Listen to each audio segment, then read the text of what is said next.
Nagaan waaqayyoof bakka isin jirtan asiniif haa ta'u karaa iskiriinii kanaatiin kan na waraabaa jirtan yookaan na hordofaa jirtanii kutaa macaafa qulqulluu keessaa iddoo tokko baay'ee kan dinqisiisu tokko jira beektu. Kun immoo anaaf isiniifis ergaa guddaa ta'a jedheen kan eeggadhu kan isa abdachuudha.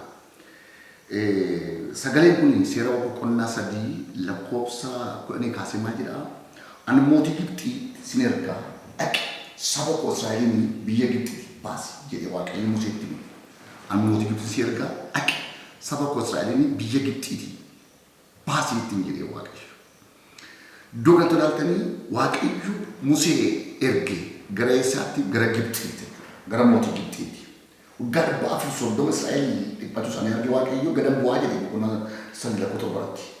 Gadi bu'uu Waaqayyo boo'icha isaanii dhiphina isaanii qorama isaanii argeera. Eeyyuu arginu Waaqayyo immoo Musee argatee Musee ergee boqonnaa 3 lakkoofsa tokko Musee utii qoraatti gadi bu'ateetu yaa Musee iddoo jirtu hundumtu qulqullaadha. Kophee miila kee baasite jedhee Waaqayyo afaan isaa godhatee ergachuudhaaf Musee Waaqayyo dibate jechuudha. Haa ta'u malees Museen gara mootii Gibxii gaafa dhaqu afaan keetii wajjin ta'a. Afaan konaa ta'uu Waaqayyo dubbatee gingee ofiin jedhee gaafa Musee an gingee jedhee dubbatatu lakki asii wajjin ta'a. Dabarsiisitti kennatin jedhee Waaqayyo ergaa konfiidensii guddaa qabu Waaqayyo dubbatee erge Musee. Garuu haa ta'u malees yeroo achi dhaqu mootiin Fara'ooniin laphee jabaate. Amma kana Waaqayyo ergee jenna. Agartanii al tokko Waaqayyo deemi dhaqni jedhee lafa irratti waan hundumtu jabaachuu danda'a.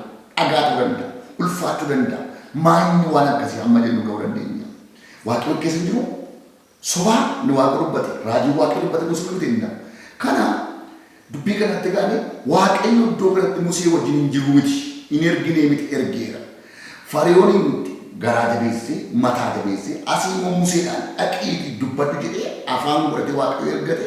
Dubbii kana gidduu wal faallessu waan guddaatu jira jechuudha. Haa ta'u malees jecha isaa duukaa Waaqayyo waan jiruuf qabxoolee guddaa kudhanii Waaqayyo gooftaan macha hamma Fara'oon nufuutti hamma Fara'oon hangafa mucaasaa qabutti Waaqayyo Israa'eliif biyya Gibxii keessaa Waaqayyo cabsee baasise. Eewudhaan Museedhaan. Museen hanga dhumaatti kan inni deeme. Bolo tokko wantoota Waaqayyo dubbatutti hanga dhumaatti deema. Hamma dhumaatti deema. Dhagaa ta'u hajabaatu Waaqayyo dubbatee deemsiin jedhee dhaqisiin jedhee dhaqii hojjetu jedhee dhaqii kana godhe dhaqii baradhu inni milkoofsiin jedhee wanta Waaqayyo sobe tokko illee hin jiru. Sobuuf inni namni Waaqayyo waan ta'eef. Sababii kanaatiif Museen dhuma isaatti milkaa'e. Dhumni Musee kabaja ta'eef biyya Gibxii keessaa Waaqayyo gooftaa macha Musee makanaan Waaqayyo harka Fara'oon keessa Israa'elin baase Waaqayyo. Kanaaf obbolu tokko asirra jirtan karaa miidiyaa kana ilaalaa kan jirtan wanta Waaqayyo dubbatee dhaqisiin jedhee wanta jiru dhagaa ta'ee keessaa dhagichuma keessaatu Waaqayyo bishaan callisii baasa Waaqayyo. Biyyatti beelofte keessatti Waaqayyo gooftaa macaa quufa addaa sii fida Waaqayyo. Lafa abdii kutatti sana keessaa Waaqayyo furmaata sii fida. Phexroosii lafa inni abdii kutte Luqaas boqonnaa ishee irratti achuma keessaa qurxummii 153 filatamaa qabsiise Waaqayyo Phexroosii. Garuu hin jiru galgala amma garuu jira. Ergee Waaqayyo Musee hin qaanesine. Kanaaf lafatti qaana'eera jette keessatti Waaqayyo ulfina addaas fide Waaqayyo. Kabaja sii fide Waaqayyo. Lafatti akkati nyaattu godha Waaqayyo. Biyya beelofte akkati nyaattu. Biyya eegutti akkati uddu. Biyya daaktetti Waaqayyo akkati uffatte adeemtu.